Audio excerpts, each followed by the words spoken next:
सर्वच व्यासपीठावरील उपस्थित मान्यवर आणि समोर बसणारी सर्व आंबेडकरी मायबाप जनता,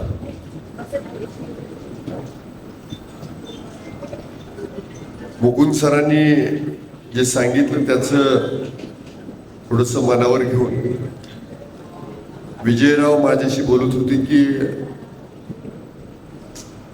बरेचसे नेते मंडळी संविधान किंवा बाबासाहेब महापुरुषांचा उपयोग फक्त राजकारणापुरतं करतात. असं काही सर्वांच्याच बाबतीत कसं काही होत नाही, पण तरी सुद्धा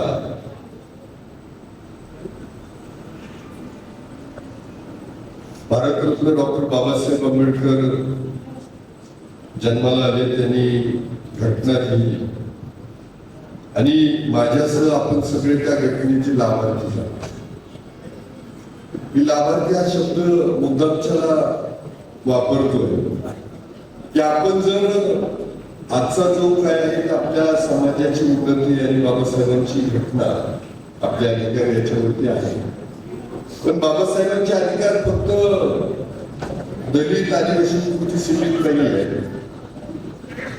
हे मी मुद्दा बोलतो की याची जाणीव ज्या वेळेला एखादं व्याख्यान होईल आणि व्याख्याने म्हणून जिथे जिथे जाऊ तर कामगारांपासून तर राजकारण्यांपर्यंत महिला भगिनींपर्यंत बाबासाहेबांनी जे अधिकार दिले आणि त्यांना प्रत्येकाला जाणीव करून द्यावं लागेल की तुम्ही त्याचे लाभार्थी आहेत. कारण काय होतं की आम्ही जेव्हा इकडे तिकडे फिरतो, गावाचा रस्ता केला, गावामध्ये शाळेचं काम केलं, लोक म्हणतात आमच्यासाठी काय काय आमच्यासाठी काय, ते सार्वजनिक आहे ते आपल्यासाठी असं वाटत नाही बऱ्याच जणांना. म्हणून आपल्याला बाबासाहेबांनी घटनेच्या माध्यमातून जे काही दिलंय ते संपूर्ण भारताला दिलंय आणि त्याची जाणीव जागृती जर आपल्याकडे कुणी उचित नजरेने पाहत असेल की आम्हाला अनुभव येतो की बरेच जण नोकरदार आपले अधिकारी होत आहेत, परंतु ऑफिसमध्ये काम करताना आमच्याकडं आरक्षणातून तुम्ही आले असं पाहिलं जातं. म्हणजे तिथं आपला कितीही टॅलेंटेड विद्यार्थी असला तर त्याला शेवटचा फक्त डाग लावायचा म्हणून काय तुम्ही आरक्षणातून आले, बाबासाहेबांनी तुम्हाला पाठवले. पण त्यावेळेस आपल्या ते हिंमत पाहिजे की बाबासाहेबांनी मला पाठवलं, पण तुला जो अधिकार दिला तो बाबासाहेबांनी दिला. आणि राहिला पुढचा प्रश्न हे आपण जेव्हा पुढे जातोय तर आपलं कर्तव्य आहे. बाबासाहेबांनी ठरवलं असं ते गेले की तुम्ही स्वतःचा प्रपंच नेमका करू शकले असते. मी कधीतरी कोणाला नाही, मला वाटतं आमच्या वडिलांचा अभिष्ट सोहळा होता आणि सहज मी घरगुती कार्यक्रम होता, त्यावेळेला मी बोललो. इकडे रमाईला साडी नव्हती, पण बाबासाहेब सुटाबुटात राहायचे. त्याचं कारण बी असं आहे की तुमची घरातली परिस्थिती पाहायला लोक येत नाही. तुम्ही जेव्हा बाहेर पडता ना तर तेव्हा सुटाबुटात किंवा चांगल्या याच्यात बाहेर पडलो, त्यावेळेला कदाचित बाबासाहेबांची परिस्थिती नव्हती. आजही आपण जर लोकांपुढं नम्रता चांगली गोष्ट आहे, पण असे आपल्यात जाणीव जर करून दिली आतून की आम्ही आरक्षणामुळे आहोत, तसं नाही, हा आमचा अधिकार दिलाय बाबासाहेबांनी, आम्ही अधिकारामुळे आहोत, तर बाबासाहेबांच्या सुटाबुटातलं राहणं आपल्याला भावलं, आपण त्यांचे अनुयायी झालो असं मी समजतो. घरच्या परिस्थितीचं बोलायचं झालं तर आपल्याला काय केलं पाहिजे. बऱ्याच वेळा काय होतं, एक किरण लांबटे मोठा होतो, तो त्याच्या भावाकडे लक्ष देत नाही, त्याच्या भावाच्या मुलांकडे लक्ष देत नाही, गावाकडे तर गावचा विषय लांब राहतो. मला वाटतं तिथं आपण एकमेकाच्या हातात हात घालून जर एखाद्या आपल्या वस्तीमध्ये आपल्या गावामध्ये आपलं एखादं पोरग हुशार आहे, बौद्धिक दृष्ट्या चांगलं, कारण लोक म्हणतात सगळ्यांना बुद्धी सारखी, पण असं काही नसतं. तुमच्या प्रत्येकाच्या बुद्धीचा विकास कसा होतोय त्यातलं ज्ञान. बाबासाहेबांसारखा टॅलेंटेड पर्सन कालही जन्माला आला नाही, आजही नाही आला, उद्या यावं ही अपेक्षा.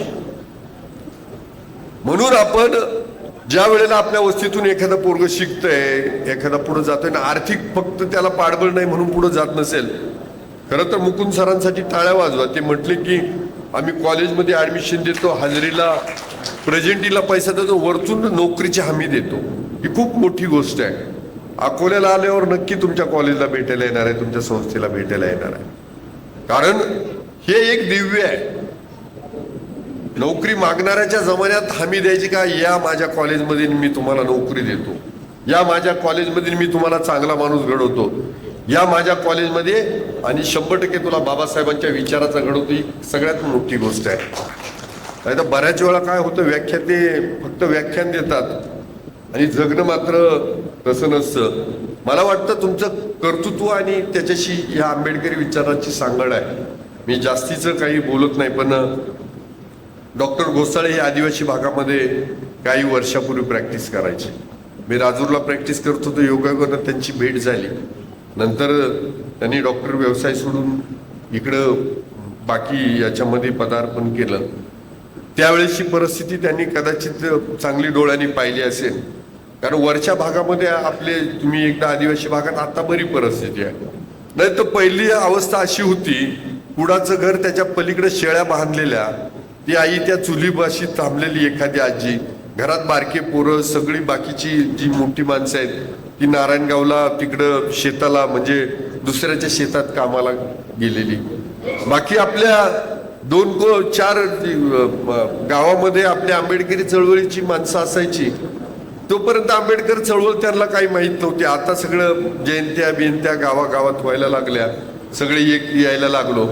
पण तिथं त्यांची अवस्था अजून त्याच्यापेक्षा बिकट होती. पहिल्या काळामध्ये त्यांना पेरायचं धान्य सुद्धा गावातून भेटत नव्हतं. आलं लक्षात? ती परिस्थिती सगळी बदलली. बाबासाहेबांनी आपल्याला सक्षम केलं आणि म्हणून आपण गावागावात, समजा विजूभाऊ, ही सगळी मंडळी, आमची सगळे चंद्रकांत दादा, बाकी ही सगळी मंडळी जयंतीच्या निमित्तानं यायला लागली. आणि ही सुटाबुटातली माणसं, चांगल्या पांढऱ्या कपड्यातली माणसं यायला लागली.